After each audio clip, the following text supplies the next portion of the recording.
Good afternoon, YouTubers. It's felt like a long time since I made a video. I think it's only been a couple days.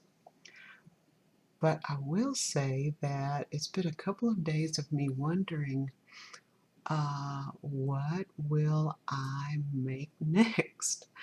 I created this site, of course, to look at cool collectible things, and I told myself earlier today, I said, certainly I couldn't have already run out of things to look at. So then I started taking a really close look at all the things I do have, and yeah, I do have some other things. They're just really strange things. So I hope that they'll still be within the realm of cool things. We'll just see. Let's just go forward with it.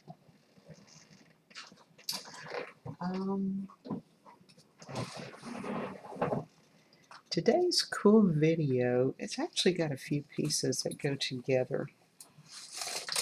And I'll warn you now that it's probably not everybody's cup of tea, but it's mine.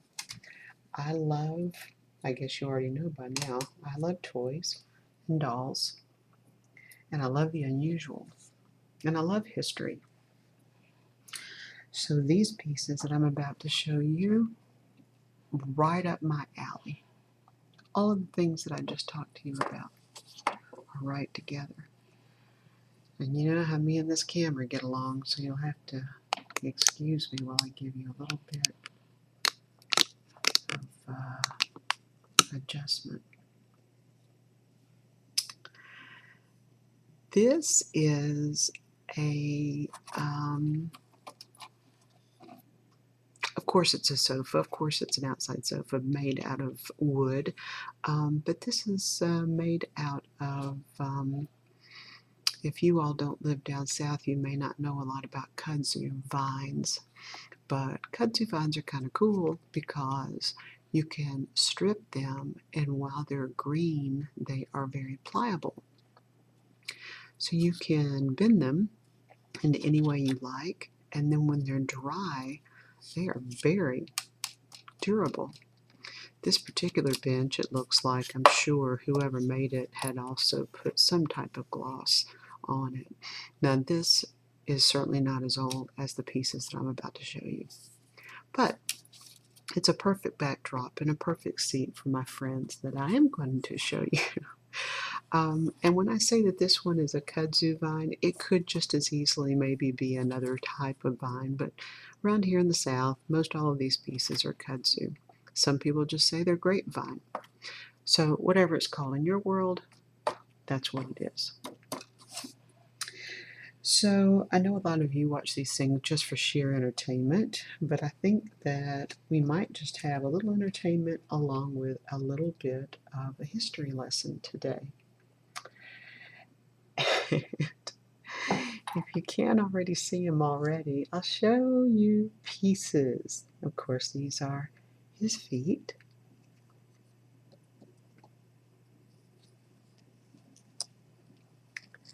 Here are his hands. They're very kind of strange hands, but I'll let you look at them. And they're made out of paper mache, by the way, if you're wondering. And he was a marionette at one time, which I'm sure you can see the metal here that may have, not sure if that was put in when he was made or perhaps after. And the few little strings that are left, again, I don't think these were original. But I have not put him back into a marionette state. I figured he's probably done enough work in his lifetime. So I will set him a little precariously, probably. He sits on my on a shelf where he has a little bit more stability, but I will show him to you this way. Now, if you're still with me, yes, I know he's creepy. I know he is, but I'm hoping that you can see some of the positive sides of him. His clothing is made of very, it almost looks tea stained, but I'm certain that it's not. It's just aged. It almost looks like flour sack material. And the paint that's been put on him, of course, looks very haphazard. But I would venture to say it's more folk art. Now, you'll be glad to know that through the years, he has not spent his time alone. He has a mate, who I will show you now. In much the same way that I showed him. Here are her feet.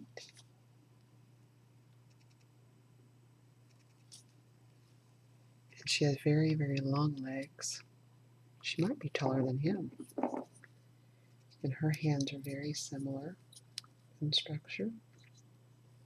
Oh good, it's giving you kind of a zoom in. And here's her other hand. Neat. And you can see that the hands were structured for holding things, for shows.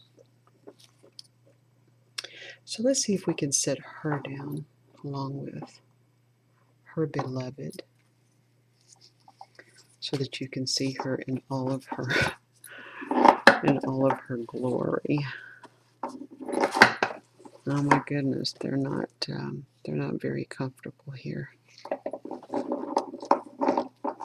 Maybe if I put her feet up just a little bit, we may have to make a few adjustments. And I'll just let her kind of sit here, which is perfect. We'll let you see her face though.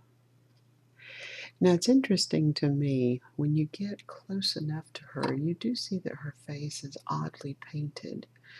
And when it's really close, to be honest, it's just kind of, the paint doesn't make much sense. It almost looks like crazy makeup.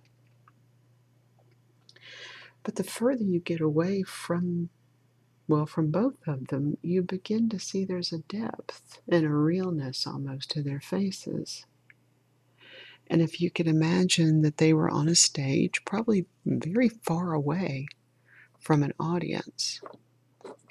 Now let me tell you the background of these particular dolls.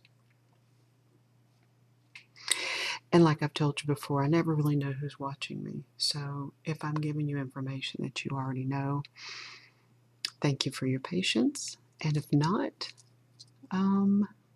this might interest you. I sure hope so. There was a program back in the 30s, and it was called the WPA, the Works Progress Administration.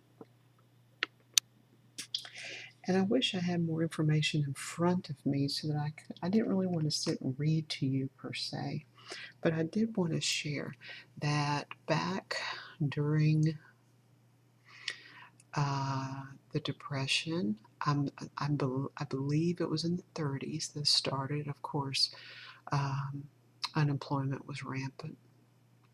People were starving. And there were not a lot of social programs back then. So many things happened in the 30s. One was the New Deal. And if you don't know much about the New Deal, that would be a great thing to put on your to-read list. Doesn't that sound boring? But it's an important part of history. And part of the New Deal was that we were able to start Social Security to help people so that people weren't starving. And we also started the WPA, this Work progress. Did I say projects earlier? It's work progress administration. And the point of the work progress administration was that it put money into federal programs. And some people were able to work on roads, and some people were able to build structures, new government buildings. But one of the more interesting parts of WPA, at least that I thought, was the money that was slated for the arts, for shows, for theater performances, so many things that, of course, would be the last thing that you would think of when you think about people going through depression. But there was a value placed on providing social enrichment for people, even the people that were struggling. So this money that was allocated during the WPA, some of that money made its way to folks in very rural areas. And what the money was supposed to do, the money was supposed to help these rural areas host shows. They were supposed to support education, and they were supposed to provide a way for the women of that area to have a way to make a little extra money. And this is where our friends come in. These puppets are WPA puppets.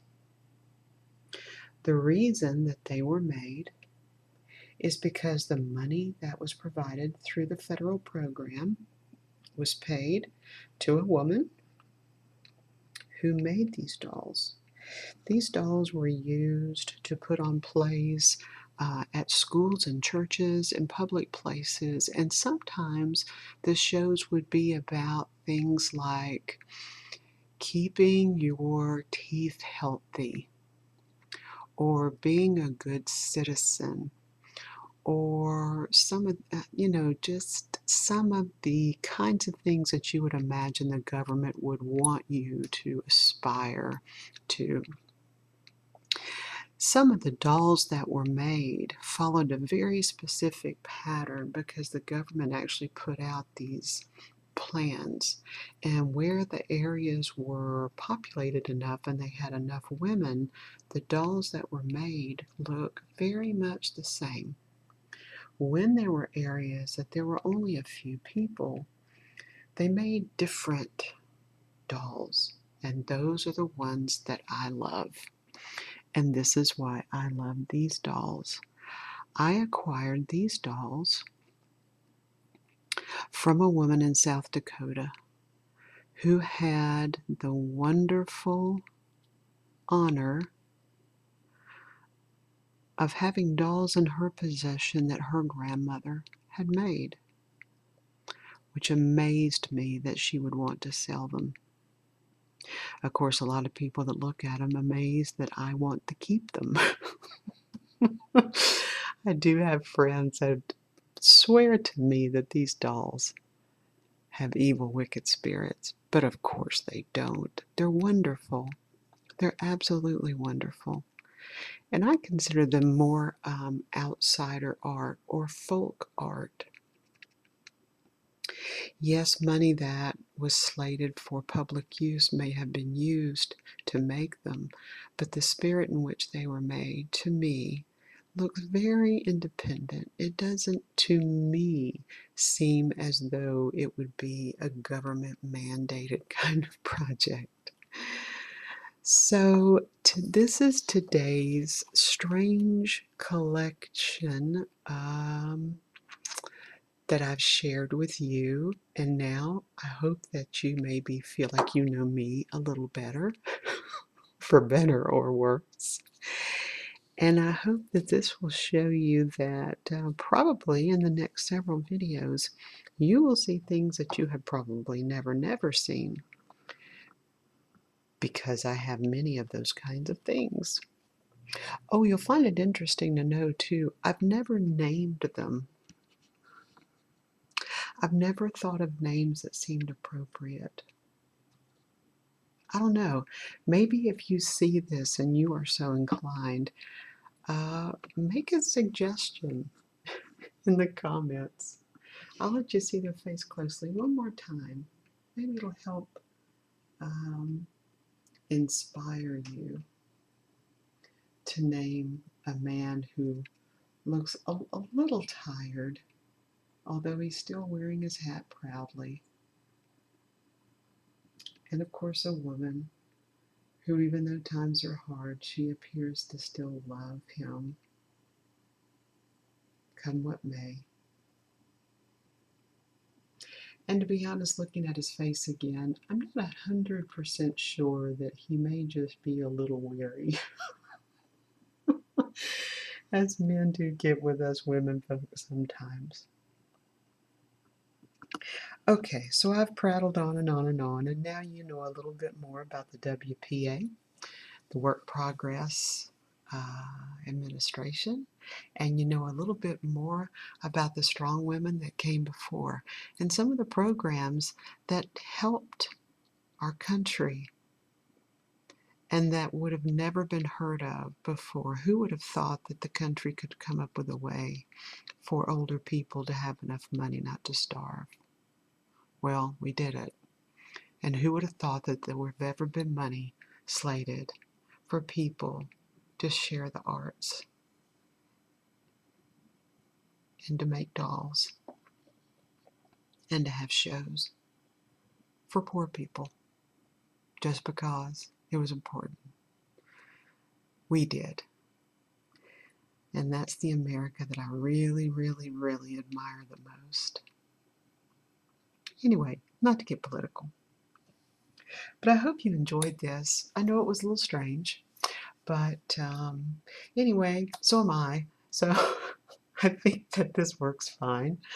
I'm looking forward to doing another video. It might be after the holiday weekend, because if the weather holds, then I might actually, venture outside where it's green and there's fresh air and light. So wherever you are, if this weekend is a holiday weekend for you, I wish you a happy and safe holiday. And I look forward to visiting with you next time with more fun things. Thanks.